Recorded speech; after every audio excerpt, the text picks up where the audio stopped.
Good morning students. बच्चों, हम EVS में कौन सा चैप्टर पढ़ रहे थे?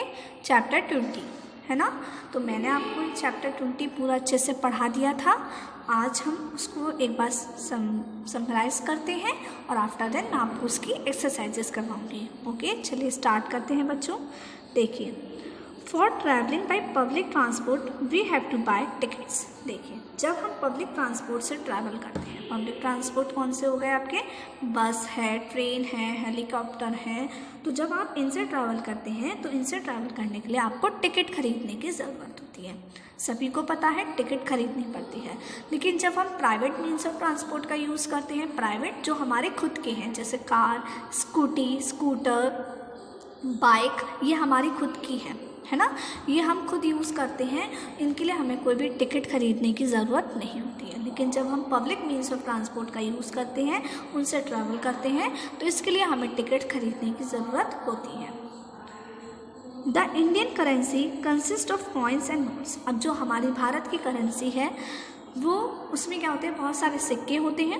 किससे बनी हुई है वो सिक्के? बहुत सारे सिक्के यूज़ किए जाते हैं। 1 रुपये का कॉइन होता है, 2 रुपये का कॉइन होता है, या फिर पुराने ज़माने में बहुत कॉइन होते थे। और नोट्स जैसे 100 रुपये का नोट है, 200 रुपये का नोट है, 500 रुपये का नोट है। तो हमारी जो भारत की करेंसी है वो कॉइन्स और नोट से मिलकर बनी हुई है।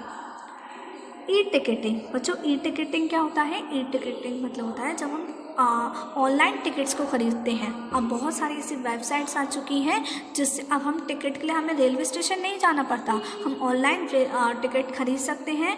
ऑनलाइन ट्रेन के बारे में जान सकते हैं कि ट्रेन अभी कहाँ है, कब तक पहुँचेगी, कितना टाइम लगेगा, ये सारी चीज़ें हम अब ऑनलाइन देख सकते हैं। तो जो ई टिकटिंग होती है सेव्स अस, हमें बचाती है किससे? From standing in a long Q for tickets. Tickets के लिए जो हम लंबी लंबी लाइनों में खड़े होते हैं, तो इन सब चीज़ों से ई टिकटिंग हमें बचाती है। हमें क्या कहते हैं, टिकट खरीदने के लिए लंबी लंबी लाइनों में नहीं लगना पड़ता है।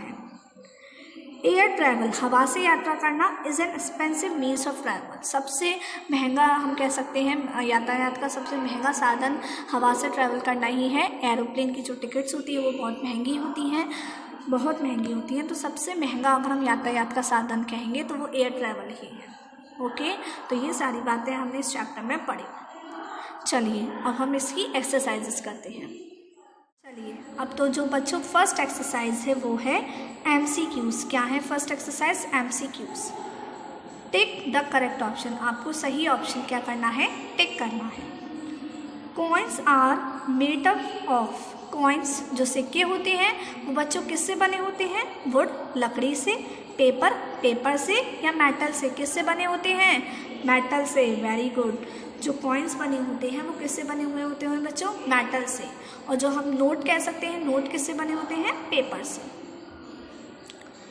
It is a public means of transport. इसमें से कौन सा पब्लिक मीन्स ऑफ ट्रांसपोर्ट है? कार नहीं, कार हमारी खुद की होती है, car private means of transport है। बस या स्कूटर? बस एक पब्लिक मीन्स ऑफ ट्रांसपोर्ट है, ठीक है। We don't need tickets for travelling by blank means of transport. कौन से मीन्स ऑफ ट्रांसपोर्ट, कौन सा ऐसा यातायात का साधन है जिसमें हमें टिकट नहीं खरीदनी पड़ती है? पब्लिक, प्राइवेट, या बोलते A and B? Private. Public अगर हम साधन से जाना चाहते हैं तो उसके लिए हमें टिकट्स खरीदनी होती है, लेकिन जब हम प्राइवेट साधन इस्तेमाल करते हैं तो उसके लिए हमें टिकट्स नहीं खरीदनी होती है। Picture of this great personality is printed on Indian currency notes. बताइए, आपने भारत के नोट्स देखे होंगे, भारत के नोट देखे ना, 100 रुपये का नोट है, 200 रुपये का नोट है, तो उस पर किसकी, कौन से ग्रेट पर्सनैलिटी की पिक्चर बनी होती है? बताइए, नेहरू जी की, शास्त्री जी की, या गांधी जी की? किसकी बनी होती है? गांधी जी की। तो इसका कौन सा ऑप्शन करेक्ट है बच्चों? C option is correct. Okay, आगे बढ़ते हैं। नेक्स्ट एक्सरसाइज है fill in the blanks with the words given in the box. Fill in the blanks. देखिए, फर्स्ट क्या है? Currency of India is. हमारे भारत की करेंसी क्या है बच्चों? क्या है बताइए? Indian rupees. तो Indian rupees, INDIANRUPEES, Indian rupees. Next, coins are made up of. Coins किसके बने होते हैं? कॉइन्स आर मेड ऑफ, किसके बने होते हैं कॉइन्स? मेटल्स के। METALS। कॉइन जो होते हैं, सिक्के होते हैं, वो किसके बने होते हैं बच्चों? मेटल के बने हुए होते हैं,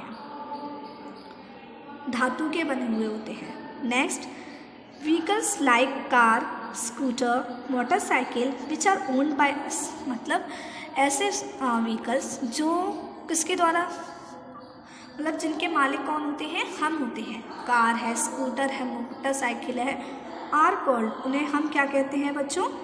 प्राइवेट मीन्स ऑफ ट्रांसपोर्ट। क्या कहते हैं? प्राइवेट। क्या आएगा यहाँ पर? सॉरी गलत लिखा हुआ है, तो कैसे? Private means of transport. क्या आएगा यहाँ पर? Private means of transport. Okay, next, we can travel by metro using. आप बताइए, हम मेट्रो में ट्रैवल कर सकते हैं किसका इस्तेमाल करके? टोकन का। मेट्रो में ट्रैवल करने के लिए हमें क्या खरीदने पड़ते हैं बच्चों? टोकन। और बस में ट्रैवल करना चाहते हैं या फिर हम ट्रेन में ट्रैवल करना चाहते हैं तो उसके लिए हमें क्या खरीदनी पड़ती है? टिकट्स। तो मेट्रो में हम ट्रैवल कर सकते हैं किसका यूज़ करके? टोकन का यूज़ करके, या फिर स्मार्ट कार्ड्स का। स्मार्ट कार्ड्स क्या होते हैं? जैसे हम एंट्री करते हैं या फिर एग्जिट गेट पर एक सेंसिंग मशीन लगी होती है, उस सेंसिंग मशीन में हम स्मार्ट कार्ड को अंदर डालते हैं तो जो भी हमारा अमाउंट कट होता है वो अमाउंट कट हो जाता है हमारे कार्ड में से। ये एक तरीके का स्पेशल स्मार्ट कार्ड है। तो ये कौन यूज़ करते हैं? जो रेगुलर पैसेंजर्स होते हैं, जिनका डेली आना जाना होता है, वो इसको इस्तेमाल करते हैं। Air travel is an blank means of travel. आप मुझे बताइए, हवा से यात्रा करना कैसा यात्रा करने का साधन है? बहुत ही महंगा। और महंगे की इंग्लिश होती है एक्सपेंसिव, EXPENSIVE। तो air travel is an expensive means of travel. यात्रा करने का सबसे महंगा साधन कौन सा है बच्चों? एयर ट्रैवल, हवा से यात्रा करना। आया समझ? चलिए, अब एक ये आपकी बुक में एक्टिविटी टाइम है, और ये सभी बच्चे ध्यान से सुन लीजिए। आपको मैं जो एक्टिविटी टाइम में कुछ देती हूँ करने के लिए, तो वो आपको अपनी नोटबुक में करना है। It's very compulsory for each and every student to complete this task. Understood? अगर आप कंप्लीट नहीं करेंगे तो आपको कंप्लीट करना है, ये सोच लीजिए कि हमें करना है इसे। क्या है देखिए, paste the pictures of different currencies. आपको अलग अलग करेंसीज की पिक्चर्स पेस्ट करनी है। किसी भी देश की करेंसी हो, आप बाज़ार जाएंगे, मार्केट जाएंगे, तो आप अगर मार्केट में ये मांगेंगे उनसे कि आप करेंसी चार्ट दे दीजिए, डिफरेंट स्टेट्स की करेंसी चार्ट दे दीजिए, तो वो आपको डिफरेंट करेंसीज का पूरा एक चार्ट दे देंगे। आप मार्केट जाइएगा तो आपको करेंसी चार्ट मिल जाएगा, तो आप उस करेंसी चार्ट को परचेज करके लाइए बाज़ार से, और उसे यहाँ पर स्क्रैप बुक में लिख लीजिए आप नोटबुक। स्क्रैप बुक में पेस्ट नहीं करना है आपको, अपनी EVS की नोटबुक में ही, इन योर EVS नोटबुक। आपको अपनी EVS की नोटबुक में ही इस एक्टिविटी को करनी है। आपको डिफरेंट करेंसीज की पिक्चर्स अपनी EVS की नोटबुक में पेस्ट करनी है। एक पेज है, जैसे आपका EVS का एक पेज है, इस पर आपको डिफरेंट पिक्चर्स पेस्ट करनी है। आया समझ? Different currency. तो आप मार्केट जाएंगे तो मार्केट में आपको करेंसी चार्ट मिल जाएगा, आप वहाँ से परचेज़ कीजिए, फिर उनको पिक्चर्स को कट करके आप यहाँ पर उन्हें पेस्ट कीजिए। अंडरस्टूड? आप जितनी पिक्चर्स पेस्ट करना चाहते हैं, जितनी करेंसीज के पिक्चर्स पेस्ट करना चाहते हैं, आप कर सकते हैं, but it's very compulsory for each and every student to complete this task. ध्यान से सुन लीजिए, इस काम को आपको करना है।